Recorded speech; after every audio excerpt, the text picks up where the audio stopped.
Welcome to Reading with Mandy. Today we're going to be reading the book Cinderella. I actually got this book from my mom when I was just a little girl. I was probably only 4 or 5 years old. And it's an older book. It's one of the little record books that look like this. I would play this all the time. I love this book so much.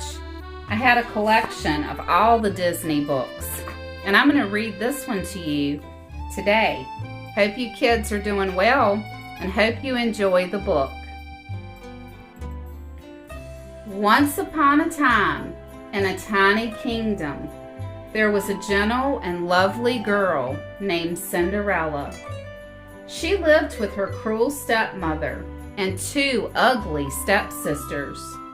They were jealous of Cinderella's goodness and beauty and made her work night and day.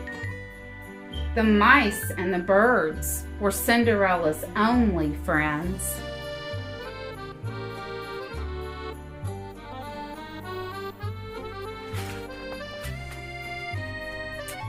Cinderella did all the cooking, scrubbing, washing, and mending, while her selfish stepsisters did nothing. But Cinderella never complained. She believed that someday her dreams of happiness would come true. One day, an invitation arrived from the king. That night, a royal ball was to be held in honor of the prince. Every young maiden in the kingdom was commanded to attend.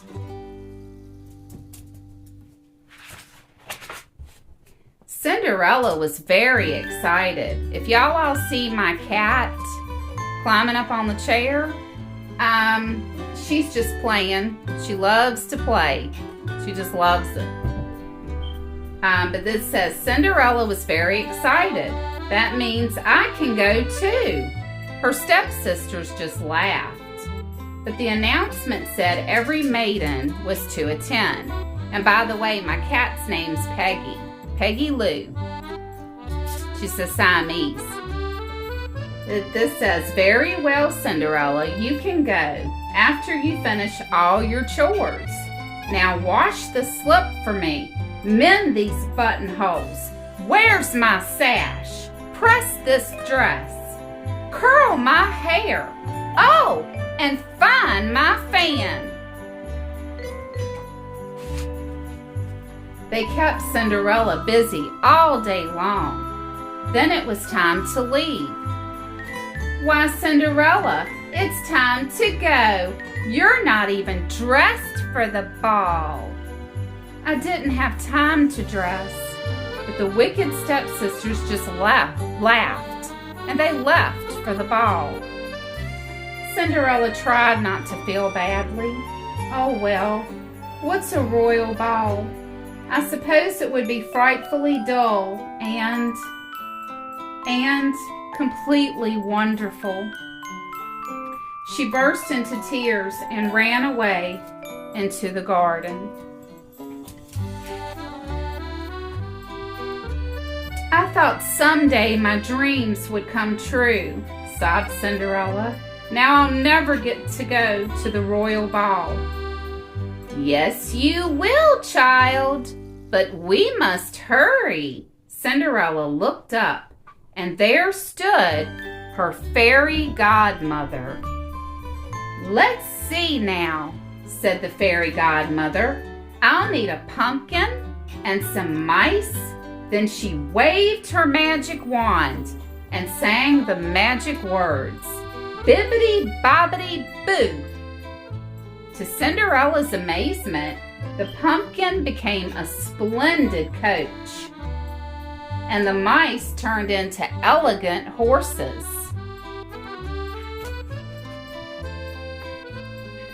Oh, this is wonderful, cried Cinderella.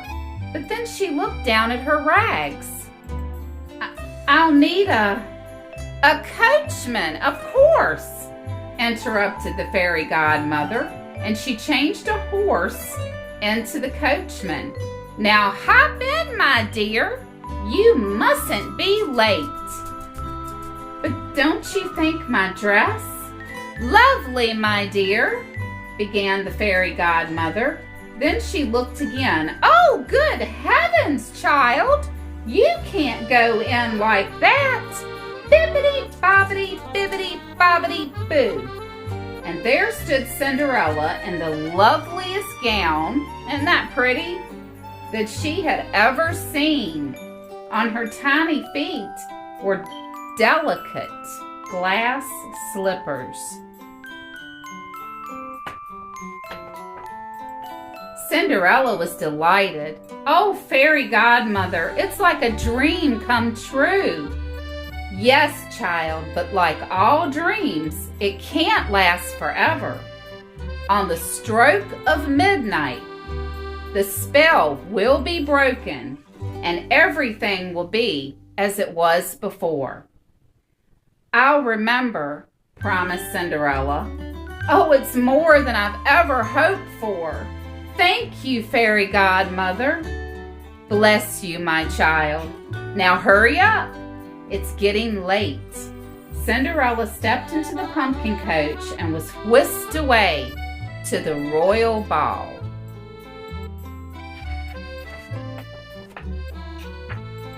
The king's ballroom was magnificent. Every lady in the land was dressed in her finest gown, but Cinderella was the loveliest of them all. When the prince saw the charming Cinderella, he fell in love instantly. The duke said to the king, "You see, your majesty, the prince has danced with that girl all evening. It looks like he's found the girl that he wants to marry."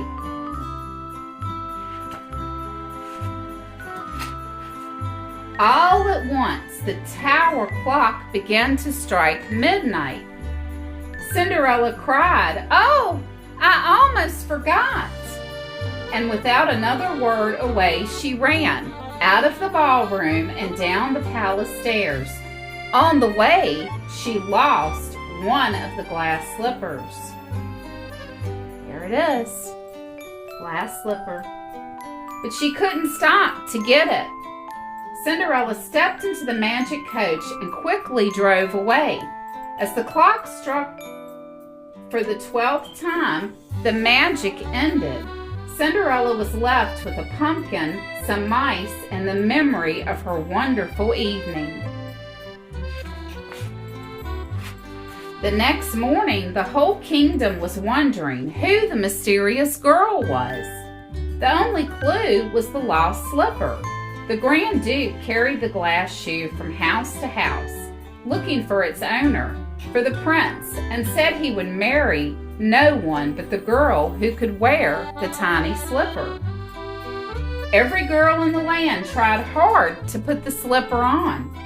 The ugly stepsisters tried the hardest of all, but it was no use. Not a single girl could fit her foot into the glass shoe. And where was Cinderella? Locked in her room. The mean old stepmother was taking no chances that poor Cinderella would try on the slipper. But Cinderella's mice friends found the key and rushed it up to the locked room. The Duke was just about to leave. "Well, madame, if you have no other daughters, I'll bid you good day." Just then he heard a voice calling to him. "Please wait. May I try the slipper?" It was Cinderella. "Of course," said the Duke. "Every girl must have a chance. Please sit down."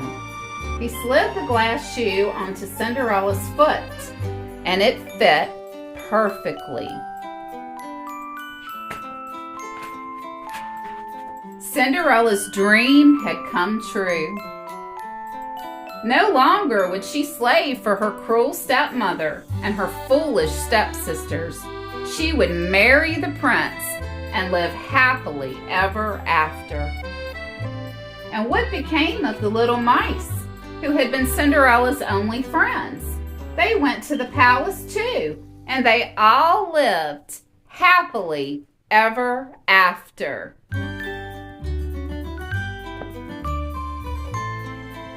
I hope you kids enjoyed the book of Cinderella. Thank you, and I'll see you again at Mandy's Storytime again another day. Thank you so much for listening, and hope you all have a great day.